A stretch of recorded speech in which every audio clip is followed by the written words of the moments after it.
오늘 이 새벽에 우리에게 주시는 말씀은 우리 요한계시록 12장 1절부터 우리 17절까지의 말씀입니다.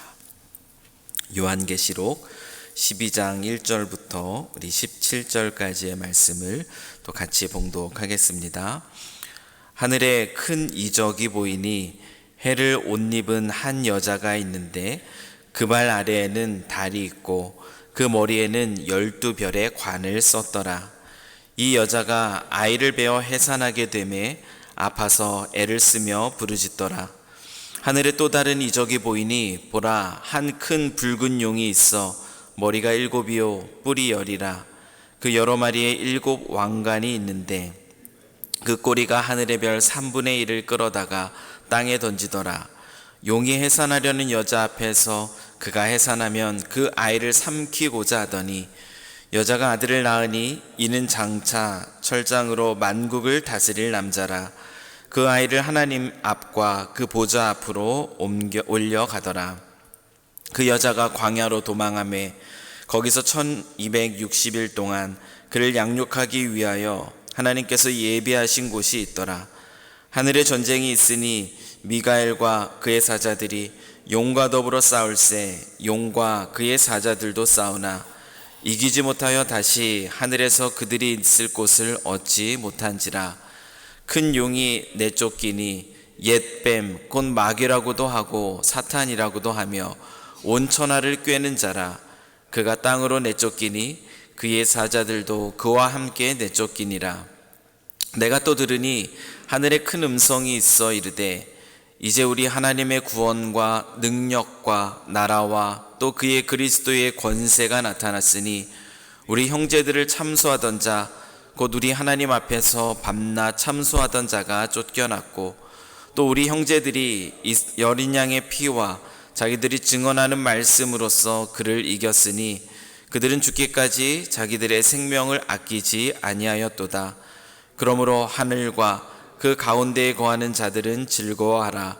그러나 땅과 바다는 화 있을진저 이는 마귀가 자기의 때가 얼마 남지 않은 줄을 알므로 크게 분내어 너희에게 내려갔음이라 하더라. 용이 자기가 땅으로 내쫓긴 것을 보고 남자를 낳은 여자를 박해하는지라. 그 여자가 큰 독수리의 2 날개를 받아 광야 자기 곳으로 날아가 거기서 그 뱀의 낯을 피하여 한 때와 2 때와 반 때를 양육받음에 여자의 뒤에서 뱀이 그 입으로 물을 강같이 토하여 여자를 물에 떠내려가게 하려 하되 땅이 여자를 도와 그 입을 벌려 용의 입에서 토한 강물을 삼키니 용이 여자에게 분노하여 돌아가서 그 여자의 남은 자손 곧 하나님의 계명을 지키며 예수의 증거를 가진 자들과 더불어 싸우려고 바다 모래 위에 서 있더라. 아멘. 오늘 본문은 요한이 본 여인과 용에 대한 환상입니다. 해를 옷 입고 발 아래에는 달이 있고 그 머리에는 12별의 그 관을 쓴 여인이 상징하는 것은 하나님의 백성 즉 이스라엘과 교회를 상징합니다. 머리가 7이요 또 10개의 뿔을 가진 붉은 용이 상징하는 것은 9절에서 정확하게 설명하고 있는 것처럼 옛 뱀 곧 마귀라고도 하는 사탄을 상징합니다.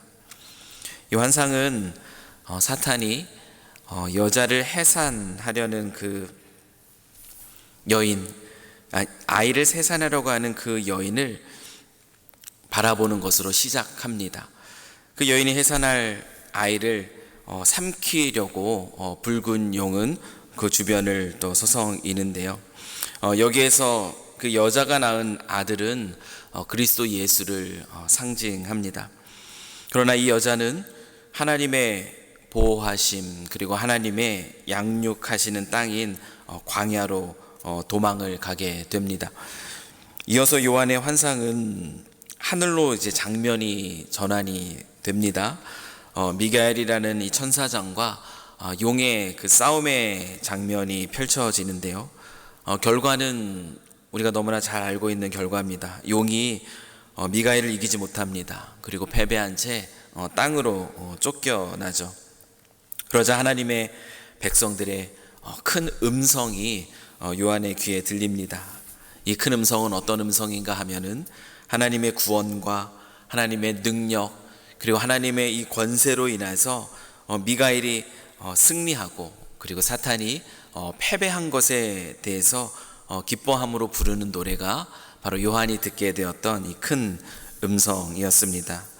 이후에 다시 이 장면은 하늘에서 땅으로 전환이 됩니다. 패배한 용이 분노하면서 여자를 박해합니다. 하지만 앞에서도 설명되었던 듯이 그 여인은 광야로 움직여지게 되는데요. 큰 독수리의 두 날개의 도움, 다시 말하면 그 하나님의 보호하심 속에서 그 여인은 광야로 이동하게 되고, 그 하나님이 보호하시는 그 땅에서 그 여인은 그 환난의 때에 하나님의 보호하심 아래서 하나님의 양육을 받게 됩니다.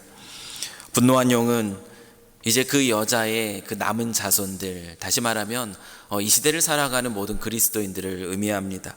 그 여자의 남은 자손과 더불어 싸우려고 바다 모래 위에 서 있는 장면으로 오늘 본문이 마무리가 됩니다. 오늘 본문은 우리에게 이 환상을 통해서 두 가지 중요한 사실을 우리에게 가르쳐 줍니다. 그 하나는 무엇이냐면, 여자의 남은 자손과 싸우려고 서 있는 분노한 이 용이 우리에게 보여주고 있는 것처럼, 사탄은 오늘날에도 여전히 활동하고 있다라는 것이죠. 이 사탄은 하나님의 백성들, 여자의 그 남은 후손들, 우리 그리스도인들을 여전히 공격하고 있다라는 사실을 오늘 우리는 이 말씀을 통해서 깨닫게 됩니다. 그리고 두 번째, 오늘 본문이 우리에게 가르쳐주는 또 중요한 사실은 무엇이냐면, 하늘에서 미가엘의 이 사탄과의 전쟁에서 승리하고 사탄이 그 땅으로 내쫓긴 장면, 이 장면이 우리에게 보여주고 있는 것처럼, 사탄과의 싸움에 있어서 그리스도 안에 있는 사람들, 그리스도 안에 있는 믿음의 사람들은 결코 패배할 수 없다라는 사실입니다. 그 사실이 오늘 본문이 우리에게 보여주고 있는 중요한 진리입니다. 그리스도인들은 이미 주어진 승리를 누리는 삶을 살아갈 수밖에 없다라는 것을 보여주는 것이죠. 오늘날 우리는 이 세상이라는 광야를 살아갑니다.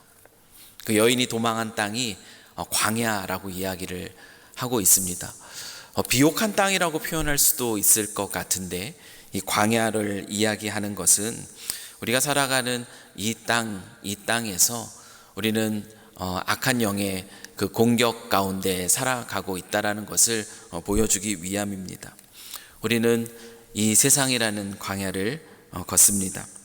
이 광야 같은 세상 속에서 우리는 사탄의 끊임없는 그 공격 가운데에 있게 됩니다. 사탄은 시험과 유혹으로 끊임없이 오늘도 우리의 믿음을 흔들어 놓으려고 하고 우리를 삼키려 하고 있다라는 것이죠. 예수님이 우리에게 기도를 가르쳐 주실 때에 시험에 빠지지 않도록, 악에게 지지 않도록 기도하라고 가르치신 이유가 바로 여기에 있습니다. 그렇기 때문에 우리는 이 광야라는 이 세상을 지나면서 오늘 우리는 이 시험과 유혹이라는 이 사단의 공격을 마주하고 있는 이 현실 앞에서 매일매일의 일상 속에서 끊임없이 주님이 가르쳐 주시는 그 기도, 시험에 빠지지 않고 악에서 이기기를 구하는 이 기도를 하면서 살아갈 수밖에 없다라는 것을 오늘 본문은 우리에게 가르쳐 주고 있습니다. 그런데 우리가 한 가지 이와 같은 기도 속에서 또 하루를 시작할 때에 분명히 놓치지 않고 잊지 말아야 되는 그 사실은 무엇이냐면, 우리가 걷는 이 광야라는 땅이 어떠한 땅인가라는 것입니다. 정해진 그 환난의 때를 우리는 이 광야라는 곳에서 오늘 환상이 보여주는 것처럼, 이 여인이 광야에 살아가는 것처럼 우리는 이 광야를 살아가게 되는데요, 이 광야는 사단의 공격이 있는 땅입니다. 그래서 척박한 땅이에요. 걷기 힘든 땅이지만 이 광야는 어떤 땅이라고 분명하게 오늘 이 환상 속에서 우리에게 가르쳐주고 있는가 하면은, 하나님의 백성들에 대한 하나님의 보호, 그리고 하나님의 양육이 이루어지는 땅이라는 사실이에요.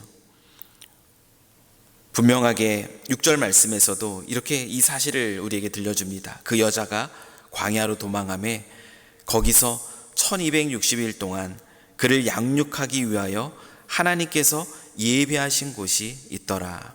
우리가 살아가는 이 광야라는 땅은 하나님이 보호하시고 양육하시는 땅입니다.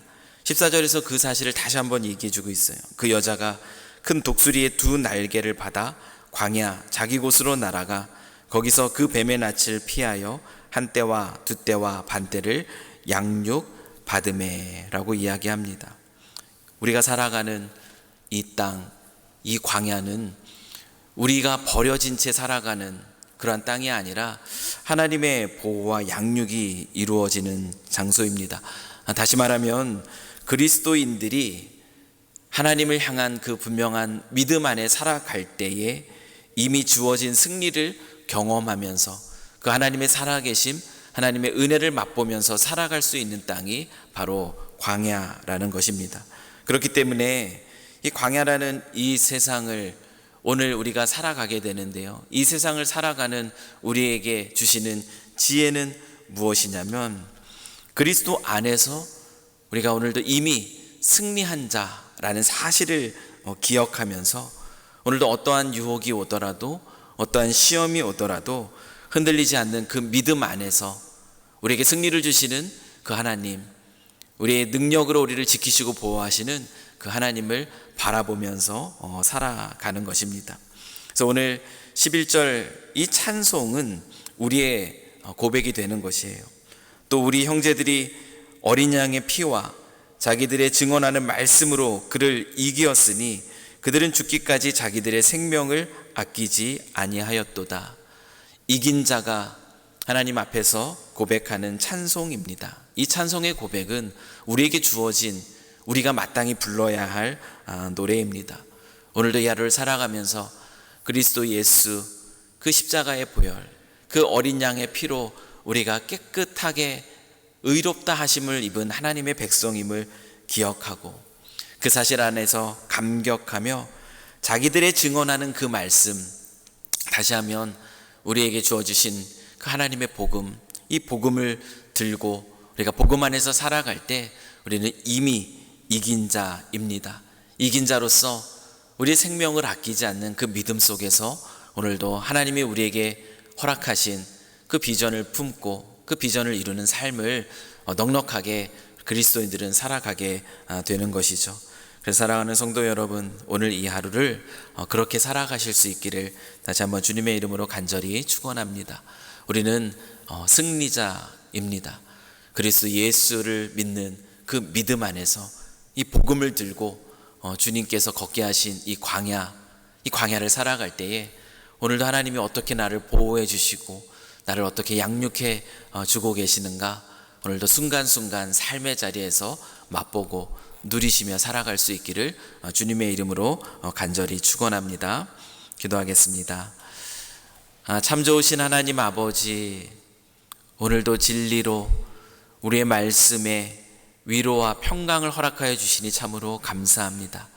그리스도 예수의 보혈의 피로 깨끗이 함을 입은 우리는 이미 이 세상을 살아갈 때에 믿음 안에서 승리한 자로 살아가는 하나님의 백성임을 다시 한번 기억합니다. 이미 주어진 승리를 누리면서 살아갈 수 있는 저희들의 삶이 되기를 소망하오니 시험과 유혹 앞에 넘어져 그 안에서 낭망하며 살아가는 저희들의 모습이 아니라 오늘 환상 속에서 우리에게 분명하게 가르쳐 주신 것처럼 승리자로서, 이긴 자로서 하나님 나라의 그 복음을 붙들고 살아가는 저희들 될 수 있도록 주님 저희들의 삶을 오늘도 축복하여 주시옵소서. 오늘 살아가는 이 한날이 하나님의 보호하심과 또 하나님의 그 양육해 하시는 그 은혜를 누리는 그런 복된 하루 되게 하실 줄 믿사오며 우리를 사랑하시는, 우리에게 승리를 주시는 우리 구주 예수 그리스도의 이름으로 기도드립니다. 아멘.